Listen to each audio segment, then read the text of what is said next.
amados irmãos. Alô, som 2. Som 2. Som 2. Som. Tá baixo, agora sim. Vamos abrir a palavra de Deus no livro do profeta Malaquias, capítulo 3, verso 13. E nós vamos, com a graça de Deus, encerrar hoje o estudo desse livro tão importante, tão significativo, tão atual para os nossos dias. Malaquias capítulo 3, verso 13. O Paulo estava rindo aqui porque no dia do meu aniversário, na reunião de oração pelo Zoom, ele foi agradecer a Deus pela minha vida, agradeceu pelo reverendo Abel. E hoje pediu para orar pelo reverendo Abel. Tá certo. Não, eu me sinto elogiado, claro, né? Comparando ao reverendo Abel. Malaquias capítulo 3, verso 13, até o capítulo 4, verso 6. Vamos ler a palavra do nosso Deus, palavra inspirada, palavra inerrante. As vossas palavras foram duras para mim, diz o Senhor. Mas vós dizeis, que temos falado contra ti? Vós dizeis, inútil é servir a Deus. Que nos aproveitou termos cuidado em guardar os seus preceitos e andar de luto diante do Senhor dos Exércitos? Ora, pois, nós reputamos por felizes os soberbos. Também os que cometem impiedade prosperam. Sim, eles tentam o Senhor e escapam. Então, os que temiam o Senhor falavam uns aos outros. O Senhor atentava e ouvia. Havia um memorial escrito diante dele para os que temem ao Senhor e para os que se lembram do seu nome. Eles serão para mim particular tesouro, naquele dia que prepararei, diz o Senhor dos Exércitos. Poupá-los-ei como um homem poupa seu filho que o serve. Então vereis outra vez a diferença entre o justo e o perverso, entre o que serve a Deus e o que não serve. Pois eis que vem o dia e arde como fornalha. Todos os soberbos e todos os que cometem perversidade serão como restolho, isto é, o resto da colheita. O dia que vem os abrasará, diz o Senhor dos Exércitos, de sorte que não lhes deixará nem raiz, nem ramo. Mas para vós outros, que temeis o meu nome, nascerá o sol da justiça, trazendo salvação nas suas asas. Saireis e saltareis como bezerros soltos da estrebaria. Pisareis os perversos, porque se farão cinzas debaixo das plantas de vossos pés, naquele dia que prepararei, diz o Senhor dos Exércitos.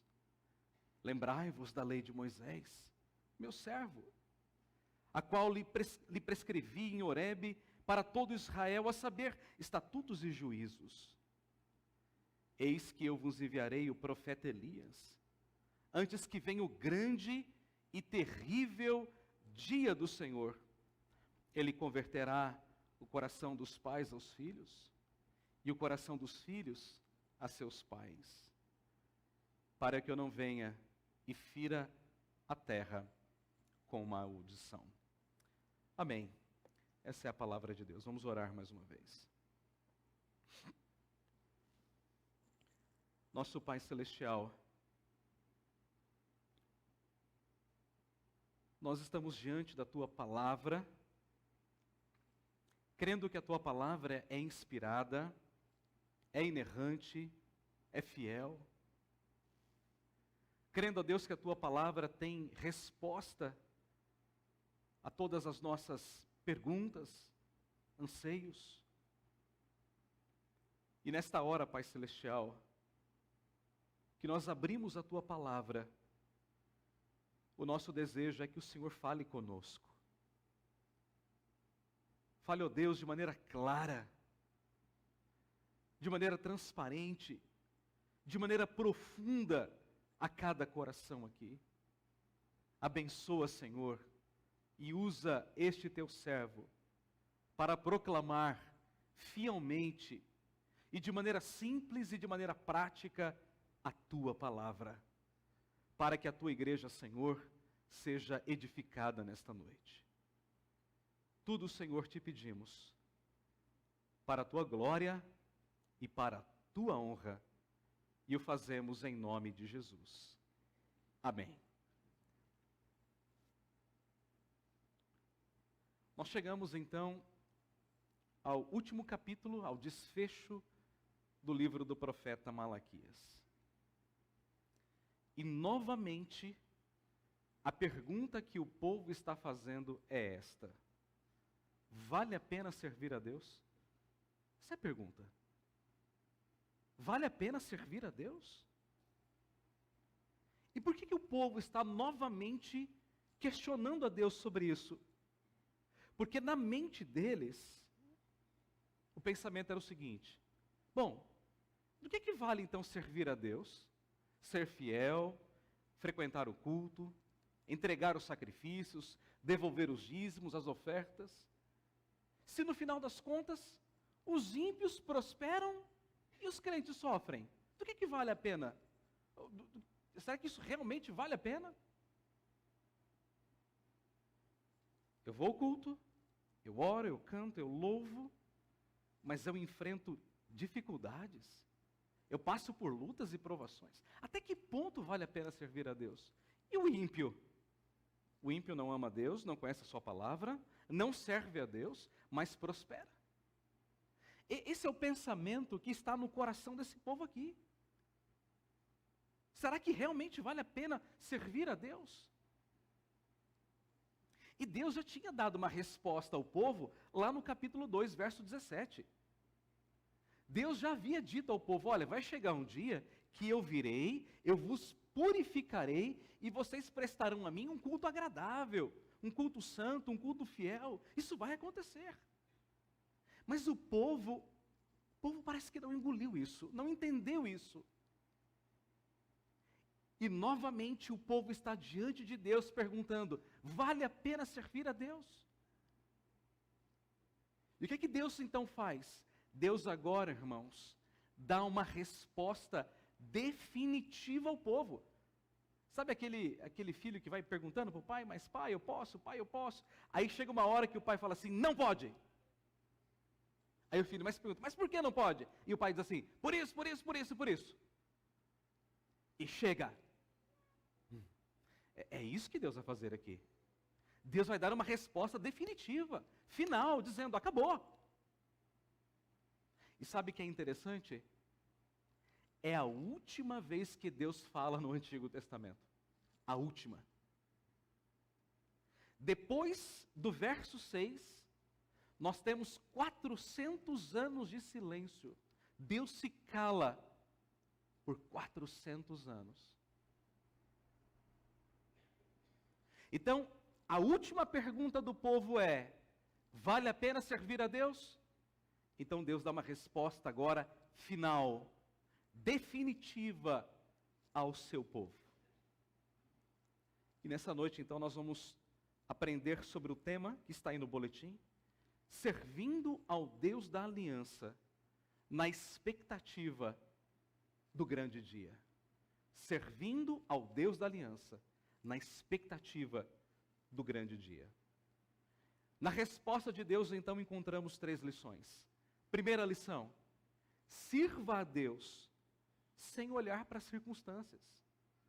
Olhe novamente para o texto, versos 13 a 15. As vossas palavras foram duras para mim, diz o Senhor. Foram duras. Mas vós dizeis: que temos falado contra ti? Deus então responde: vós dizeis: inútil é servir a Deus. O que nos aproveitou termos cuidado em guardar os seus preceitos? O que nos aproveitou andar de luto diante do Senhor dos Exércitos? Ora, nós reputamos por felizes os soberbos, os ímpios, Também os que cometem impiedade prosperam. Eles tentam o Senhor e escapam e está tudo bem. Perceba que novamente, Deus olha para o povo e diz assim: vocês estão dirigindo a mim palavras pesadas, palavras duras. Palavras duras. Mas o povo é tão cínico que o povo diz assim para Deus: mas o que nós temos dito contra o Senhor? Aí Deus fala assim: vocês estão dizendo, inútil é servir a Deus. Vocês conseguem entender o peso disso? Um filho chegar para um pai e falar assim: é inútil te servir? É inútil fazer a tua vontade? Mas o povo de Israel disse isso para Deus: Senhor, é inútil te servir, não vale de nada. Ser crente não vale nada. Do que adianta guardar a lei do Senhor, andar nos seus caminhos, ir para o culto, oferecer sacrifícios, entregar os dízimos e as ofertas? E por que o povo tem esse pensamento? Porque eles estão olhando para os ímpios. Não é isso que o texto diz? Olha só, é como se o povo estivesse dizendo: ó Senhor, é fácil notar. Os ímpios estão aí, eles são orgulhosos, eles são felizes. Os ímpios, eles fazem coisa errada e prosperam. Eles burlam o sistema e prosperam. Eles puxam o tapete e prosperam. Eles roubam, eles defraudam e eles prosperam. Eles zombam do Senhor e ninguém faz nada. Eles estão cheios de saúde. A vida deles é boa. O carro deles é bom, a casa é boa. Tudo é muito bom. Então, Senhor, do que vale a pena servir ao Senhor? Não vale. É inútil servir a Deus. Esse é o pensamento na cabeça do povo de Israel. Lembre-se do contexto: eles voltaram da Babilônia, 100 anos se passaram, as casas mal terminadas, fome, falta de chuva por todo lado, estavam debaixo do domínio do Império Persa, impostos pesados. Eles estão olhando para aquilo tudo, dizendo assim: ok, cadê as promessas? Cadê o cumprimento de uma prosperidade, de uma vida farta, de uma vida melhor? Então não vale a pena servir a Deus. Esse é o pensamento na cabeça do povo. E por que o povo tinha esse pensamento? Porque o povo estava medindo o amor de Deus com base nas bênçãos materiais. Essa era a régua do povo de Israel. O Senhor não nos ama, olha a nossa vida financeira. O Senhor não nos quer, olha a nossa vida financeira. O Senhor não me elegeu, olha a minha vida financeira. Essa era a régua, as bênçãos materiais de Deus. Mas qual é o ponto que nós precisamos aprender nesta noite?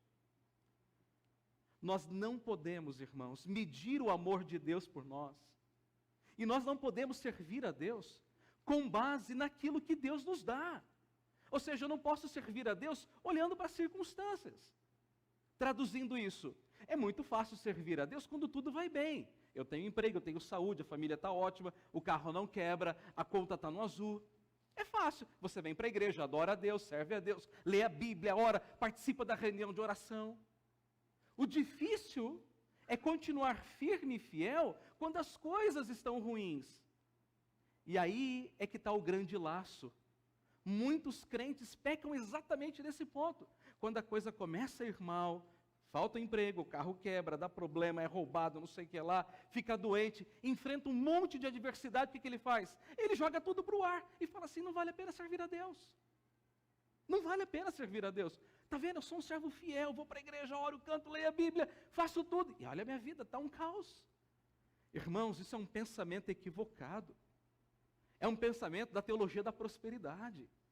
O crente não sofre, não pode passar problema, o crente não tem dificuldade, pelo contrário, o crente é filho do rei, a cabeça não é cauda, ele tem que ter a melhor casa, o melhor carro, o melhor emprego, a melhor conta. Isso é um pensamento equivocado, irmãos. É uma distorção do ensino bíblico. Nós temos que servir a Deus sem olhar para as nossas circunstâncias. E eu posso aqui dar dezenas de exemplos. Quando nós olhamos para o Antigo Testamento, Jó, a Bíblia diz que ele é um homem íntegro, piedoso, crente que temia a Deus, se desviava do mal. mas ele foi apertado contra a parede. Satanás falou assim para Deus, Satanás foi ousado, né? Ele só te serve porque o Senhor dá tudo para ele. Tira tudo e vamos ver se ele não blasfema contra ti. Deus falou assim, ok, vai lá e tira tudo. Ele perdeu, num dia só, todos os bens, todos os filhos, teve uma espécie de um câncer de pele, uma lepra, perdeu a honra, perdeu os amigos, perdeu a mulher, perdeu tudo.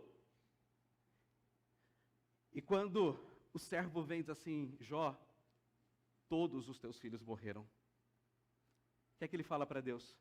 O Senhor o deu, o Senhor o tomou, bendito seja o nome do Senhor. E lá para as tantas do livro de Jó, perto lá do capítulo 23, Jó no auge do seu sofrimento, os amigos apertando ele contra a parede, dizendo, Jó, seu problema é pecado, Jó. E ele fala assim, eu sei que o meu Redentor vive e ele se levantará do pó da terra. Jó, ele continuou servindo a Deus, apesar de tudo aquilo que ele perdeu. Quando nós olhamos para o profeta Abacuque vivia um tempo de frieza espiritual, e ele ora a Deus pedindo pela intervenção de Deus sobre o seu povo, por um reavivamento espiritual, e a resposta de Deus, o remédio, seria pior do que a doença. Deus falou assim, vou mandar vocês para a Babilônia. Ele não esperava isso, ele queria um reavivamento, e Deus manda disciplina. E qual foi a oração que Abacuque fez? Abacuque orou e disse assim, Senhor, ainda que a figueira não floresça, nem haja fruto na vide, o produto da oliveira minta, os campos não produzam mantimento, as ovelhas sejam arrebatadas do aprisco, e nos currais não haja gado, todavia o que, irmãos? Eu me alegro, Senhor. A minha alegria não está naquilo que eu tenho, mas no Deus que eu tenho. O apóstolo Paulo tinha razão para desistir de tudo, irmãos. Ele quase perdeu a vida, sofreu para cá e para lá, em todo o tempo, por amor ao evangelho. Mas quando Paulo escreve aquela carta gloriosa à igreja de Filipos, Paulo diz assim, eu tudo posso naquele que me fortalece. Ou seja, eu posso enfrentar todas essas coisas, porque eu sei em quem eu tenho crido. Eu sei o Deus e conheço o Deus que me salvou. Martinho Lutero estava a ponto de perder a sua própria vida. Aquela grande perseguição no século XVI. E Lutero foi se abrigar num castelo, em algum lugar da Alemanha, e estava lá traduzindo as Escrituras e compondo alguns hinos. E é de lá que Martinho Lutero compõe aquele hino maravilhoso, conhecido como a Marselhesa da Reforma Protestante. E Lutero escreveu, se temos de perder famílias, bens, prazer, se tudo se acabar e a morte enfim chegar, com ele reinaremos. Essa era a fé de Lutero, que servia a Deus, apesar das circunstâncias. Há um hino que nós cantamos muito e gostamos de cantá-lo, que foi escrito por um homem que nem era um músico exatamente, nem um poeta, mas ele perdeu quase todos os bens num incêndio e perdeu a família num naufrágio. E esse homem escreveu uma letra gloriosa, que nós cantamos e gostamos de cantar. Se paz a mais doce me deres gozar, se dor a mais forte sofrer, ó seja o que for, tu me fazes saber que feliz com Jesus sempre, sempre sou. Então, irmão, a primeira lição que essa passagem nos ensina é que nós devemos servir a Deus não olhando para as nossas circunstâncias, não olhando por aquilo que nós estamos passando, mas olhando para o Deus que nos chamou, para o Deus que nos sustenta. Nós não servimos a Deus por aquilo que Ele nos dá, mas por aquilo que Ele já fez em nós, que é a obra da salvação em Cristo Jesus. Somente essa obra já seria, irmãos, o maior fator motivador da nossa vida, para nós estarmos aqui. Quando é que a gente conhece os crentes? Quando as coisas apertam. É ali que a nossa fé é testada. É ali que nós somos comprimidos contra a parede. É ali que Deus quer nos conhecer. É fácil servir a Deus quando tudo vai bem. Mas é difícil servir a Deus quando as coisas apertam. Mas é ali, irmãos, que Deus nos lapida. É ali que Deus trabalha em nós. É ali que Deus nos molda e nos faz mais parecidos com Cristo. Então sirva a Deus, não olhando para as circunstâncias. Não olhando para as circunstâncias. A segunda lição: sirva a Deus, sabendo que Ele te conhece. Vamos olhar para o verso de número 18 até o verso de número 16.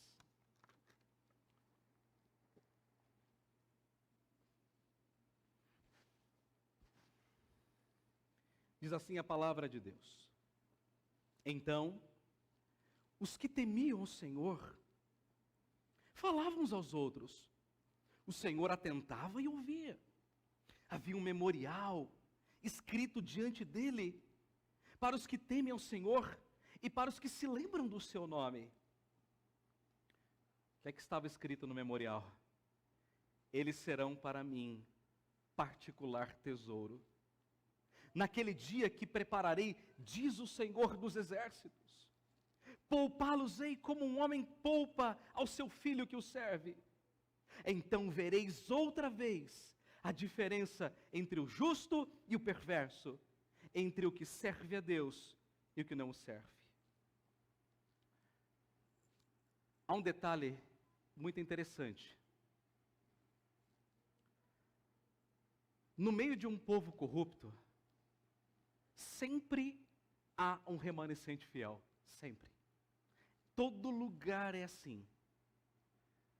Se você vai, por exemplo, à Escócia, a igreja da Escócia, que hoje é uma igreja liberal, ordena homossexuais, é uma coisa triste demais. Mas se você for lá e peregrinar, você vai encontrar um grupo de crentes. Pessoas que amam a Deus, que creem na Bíblia como palavra de Deus. Quando eu estive lá, eu participei de uma reunião de pastores crentes, chamados de pastores de base bíblica. Eles têm um termo lá em inglês para isso. Pastores crentes, fiéis, que amam a palavra, que pregam a palavra. E aqui nos dias de Malaquias, também existe um povo fiel. Olha o que o texto diz. Então, os que temiam ao Senhor, quer dizer, havia um grupo de crentes, lá nos dias de Malaquias, que temia Deus. Embora o texto não diga, mas a gente pode imaginar esse grupo de crentes se reunindo em algum momento, e dizendo assim: gente, vocês estão olhando o caos do nosso povo? Olha o que eles estão dizendo para Deus. Eles estão zombando de Deus. Eles estão medindo o amor de Deus pelos bens materiais. Isso está errado. E quem sabe eles estavam ali clamando a Deus, clamando pela intervenção: Senhor, venha, intervenha no seu povo, faz alguma coisa, Senhor. E o texto diz que Deus os ouvia. Isso não é tremendo? Não é isso que diz o verso 16? Então os que temiam o Senhor falavam uns aos outros, e o Senhor atentava e ouvia. Deus estava ouvindo a oração do seu povo, daquele grupinho pequeno, mas que era um grupo fiel, um grupo de crentes, que estava ali no meio daquela geração corrompida. Assim como Noé brilhava nos seus dias, esse grupo de crentes também estava ali, orando e buscando a presença do Deus de Israel. Agora, Malaquias chama a nossa atenção para um detalhe, não é? Olha o que ele diz no verso 16. Havia um memorial escrito diante dele. Malaquias está dizendo que Deus, é como se Deus tivesse um livro, onde Deus estava escrevendo, registrando os nomes daqueles crentes que estavam ali buscando a Deus. E aí, então você pergunta, mas que memorial é esse? Quando nós vamos ao Novo Testamento, a Bíblia chama esse memorial de o livro da vida. O livro da vida é o livro onde os nomes de todos os crentes que foram eleitos lá na eternidade estão escritos para todos sempre. Então, o que Malaquias está dizendo? Deus conhece aqueles que lhe pertencem. Deus escreveu os seus nomes no seu memorial, no seu livro da vida. E o que é que Deus escreveu lá? Veja o verso 17. Eles serão para mim particular tesouro. O Deus que nos conhece, irmãos, nos vê como um tesouro particular.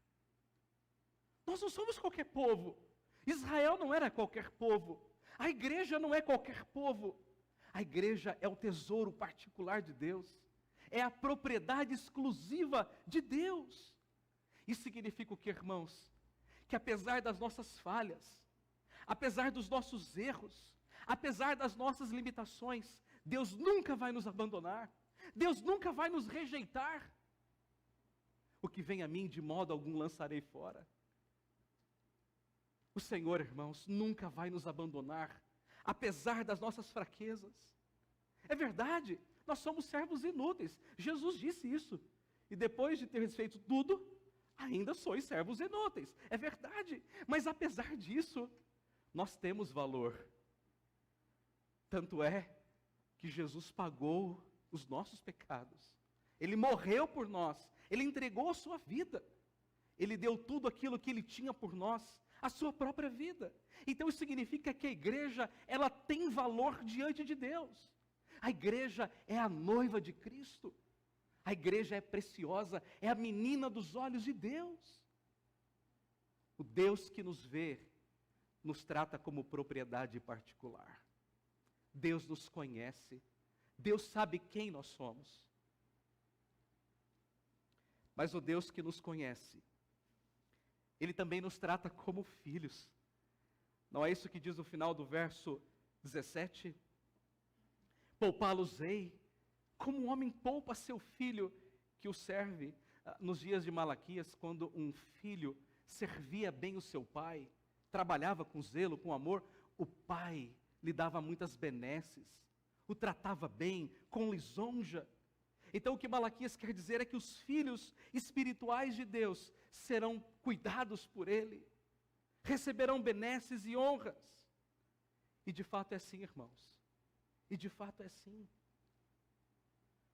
Nós não somos tratados apenas como servos, mas somos tratados como filhos de Deus. Filhos desse grande Pai que nos ama, que cuida de nós em todo o tempo. E veja como ele termina, verso 18: então vereis outra vez a diferença entre o justo e o perverso. Ou seja, lá naquele grande dia, naquele dia final, vocês vão perceber de maneira muito clara quem é filho e quem não é filho de Deus. Quem serve a Deus e quem não serve a Deus. Quem é ímpio e quem é justo.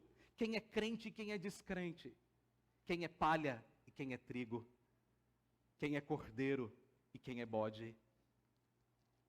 Meu amado irmão, você pode ter as suas falhas. Você pode ter os seus erros, as suas limitações. Mas eu quero lhe dizer que Deus conhece a sua vida. E o seu nome está escrito no livro da vida do Cordeiro. E a sua vida, ela é preciosa para Deus. Cristo morreu por você. Talvez você já tenha ouvido essa história. Eu gosto muito dela. Conta-se que um menininho construiu um pequeno barco. Era um barquinho de madeira. E ele gastou várias semanas fazendo aquele barquinho. Ele foi entalhando a madeira, e fez as velas, e os detalhes do barco, o leme, e assim por diante. Ele amarrou uma cordinha, E ele levou aquele barquinho para a beira do rio. Ele foi subindo o rio, assim na margem, e puxando o barquinho. Lá para as tantas, a cordinha se soltou do barquinho. E o barquinho foi embora a correnteza abaixo. E o menino voltou triste para casa. Alguns dias depois, ele voltava da escola. E ele encontra o barquinho exposto numa vitrine, numa loja de brinquedos. E ele entrou na loja e disse: olha, esse barquinho é meu. E o proprietário disse: olha, eu não sei se é seu, mas se você quiser comprá-lo, ele está aqui. E o menino perguntou qual era o valor, e o homem respondeu, e o menino ficou assustado, porque ele não tinha ideia do quanto o barquinho dele valia. E era muito dinheiro. E ele foi para casa muito triste, e chegou e disse: pai, lembra daquele barquinho? Pois é, pai, eu encontrei. E agora ele está sendo vendido, pai, mas eu não tenho dinheiro. E o pai, consternado, triste, disse: vamos até a loja. E o pai pegou o menino e foram até a loja. E o pai perguntou o preço. E o pai ficou assustado com o valor. O pai sabia que era muito dinheiro. Mas o pai tirou a sua carteira do bolso e pagou pelo barquinho. Entregou o barco para o menino. E eles chegaram em casa. E o menino estava assim muito feliz, radiante, alegre. E ele disse: pai, muito obrigado. O senhor não sabe da alegria que eu estou sentindo no meu coração. Porque agora o barquinho me pertence 2 vezes. Primeiro, porque eu o criei. Segundo, porque eu o comprei. É assim que nós nos sentimos. Criados e comprados por Cristo. Deus nos conhece porque Ele nos criou. Deus nos conhece porque Ele nos comprou pelo sangue de Jesus Cristo. Nós pertencemos 2 vezes a esse Deus maravilhoso. O Senhor que nos conhece, Ele sabe do nosso coração. Ele sabe das nossas falhas. Ele sabe dos nossos erros. Mas Ele também sabe que nós o amamos de todo o nosso coração. E Ele nos trata como propriedade particular. Nós somos dele. Nós pertencemos a Ele. Isso é tão maravilhoso, irmãos. Isso traz um conforto tão grande para a nossa alma. Saber que naquele grande dia do juízo final, Deus vai olhar e vai dizer assim: eu te conheço. Eu te conheço. Venha! Eu sei quem você é. Eu sei que você me ama. Eu sei que o meu filho te comprou com o seu sangue. Não é isso que diz o verso 18? Então vereis outra vez a diferença entre o justo e o perverso. Naquele dia vocês verão essa diferença entre aquele que serve a Deus e aquele que não serve a Deus. Naquele dia, irmãos, o Senhor vai olhar dentro dos nossos olhos e vai dizer: eu te conheço, servo bom e fiel. Venha. A terceira e última lição: sirva a Deus, aguardando a recompensa final. Sirva a Deus, aguardando a recompensa final. Verso 1, capítulo 4. Pois eis que vem o dia, e arde como fornalha, todos os soberbos, e todos que cometem perversidade, serão como restolho. O dia que vem os abrasará, diz o Senhor dos exércitos, de sorte que não lhes deixará nem raiz, nem ramo. Aqui, irmãos, está a resposta final de Deus ao questionamento do seu povo. Haverá um dia final, que Deus haverá de recompensar todos os homens os maus e os bons, os ímpios e os justos, os descrentes e os crentes. Vamos olhar primeiro para a recompensa de Deus aos ímpios. Verso 1. O que é que Deus promete no verso 1? Deus promete que naquele grande dia, os malfeitores, os soberbos, os perversos, os mentirosos, os ladrões, os impuros, todos eles, Deus diz, vocês serão punidos com fogo. Fogo na Bíblia, irmãos, é sinônimo do juízo de Deus, do juízo punitivo de Deus.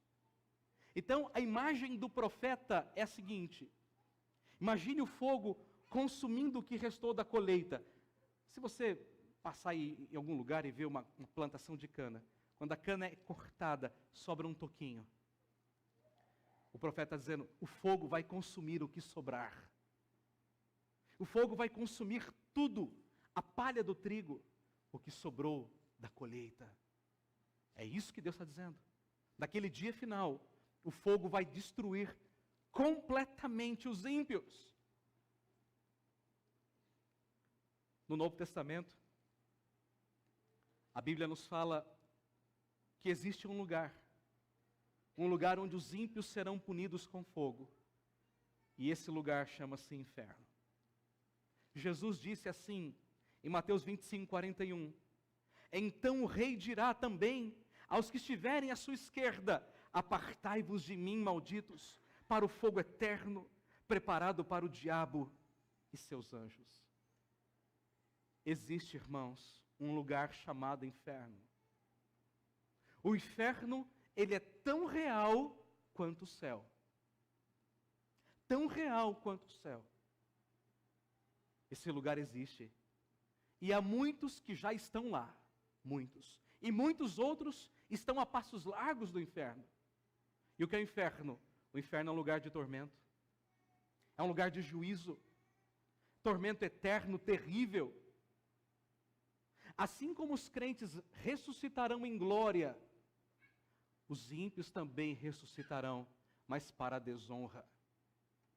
O inferno é uma realidade.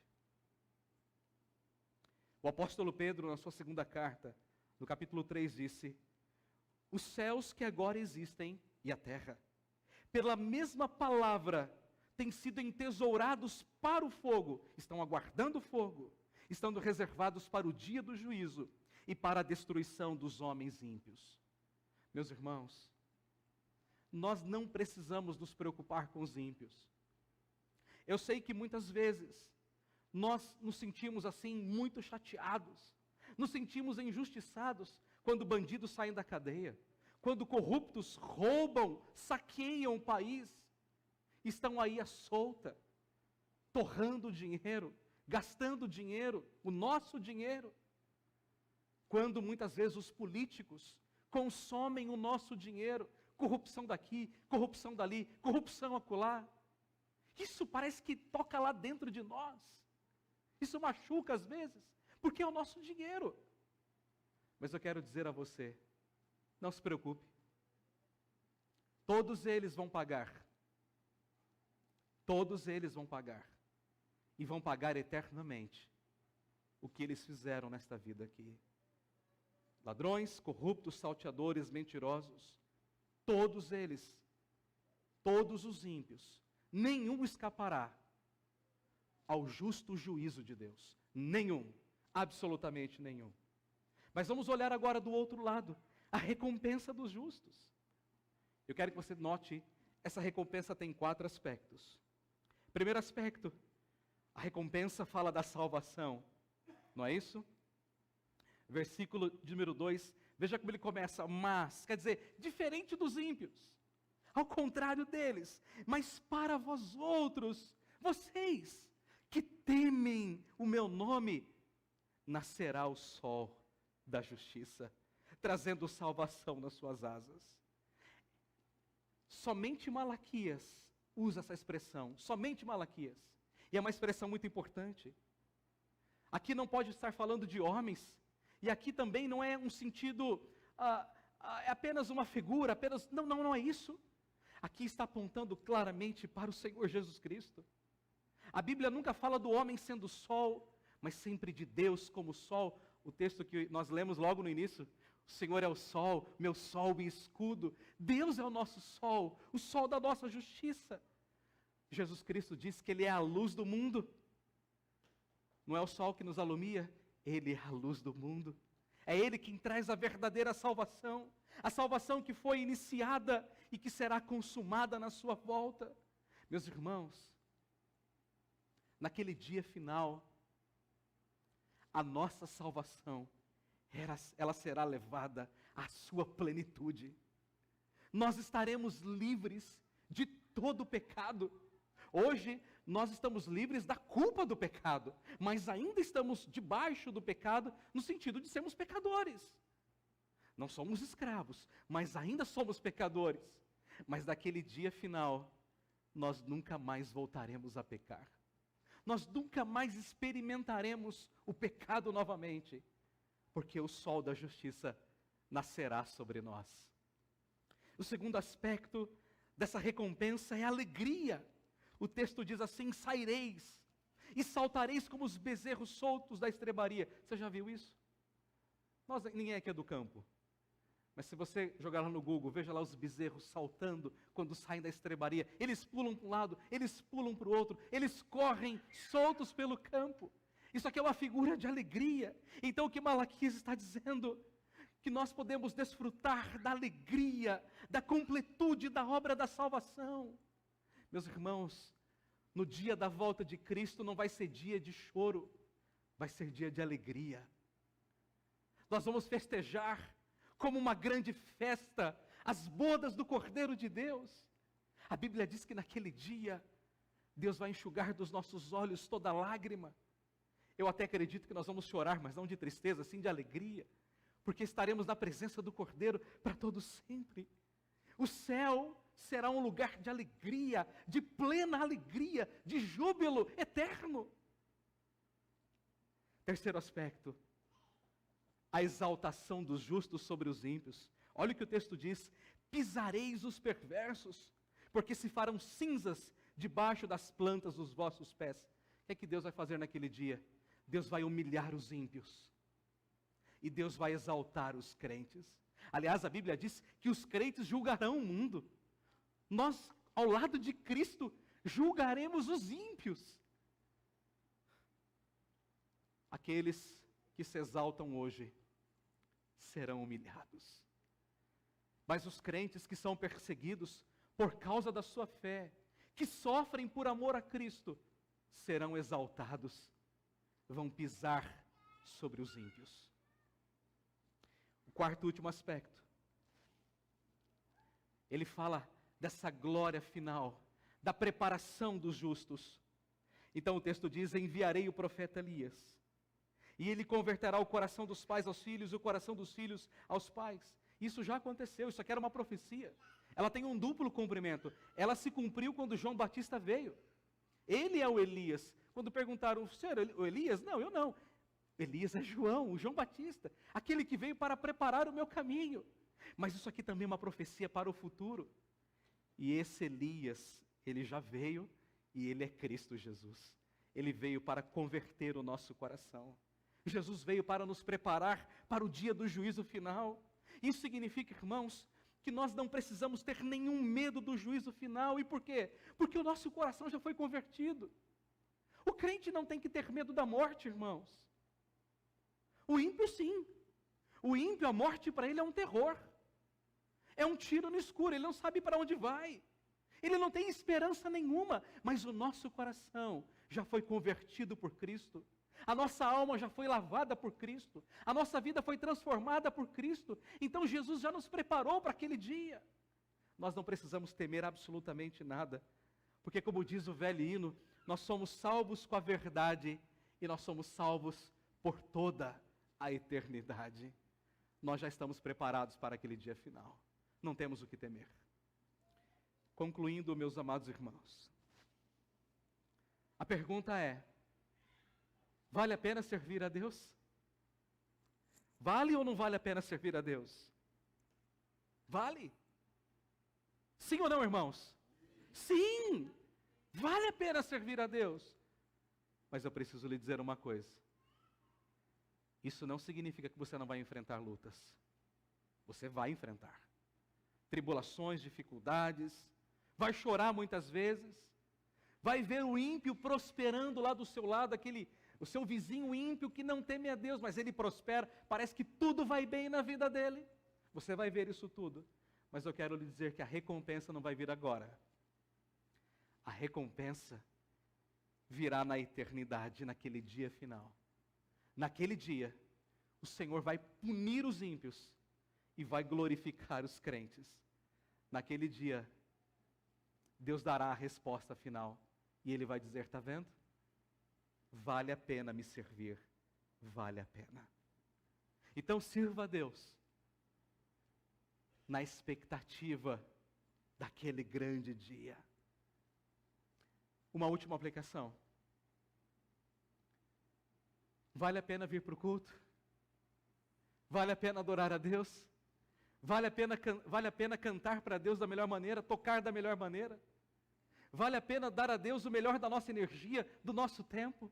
Vale a pena devolver os nossos dízimos e ofertas? Vale a pena levantar cedo? Vale a pena? Claro que vale a pena. Vale a pena servir ao Deus da aliança. Porque a recompensa virá naquele dia final. Deus os abençoe. Amém. Vamos cantar. Eu pedi para a equipe cantar um cântico muito antigo, mas é tão bonito. O Dia da Vitória. O Dia da Vitória. Lá dos anos 80, não é, Valmir? A gente cantava isso. Você, claro, né? Os dos anos 80, né? Um cântico muito lindo. O dia da vitória em que virá meu Salvador. Que cântico maravilhoso, irmãos. Vamos cantá-lo com alegria, vamos colocar em pé.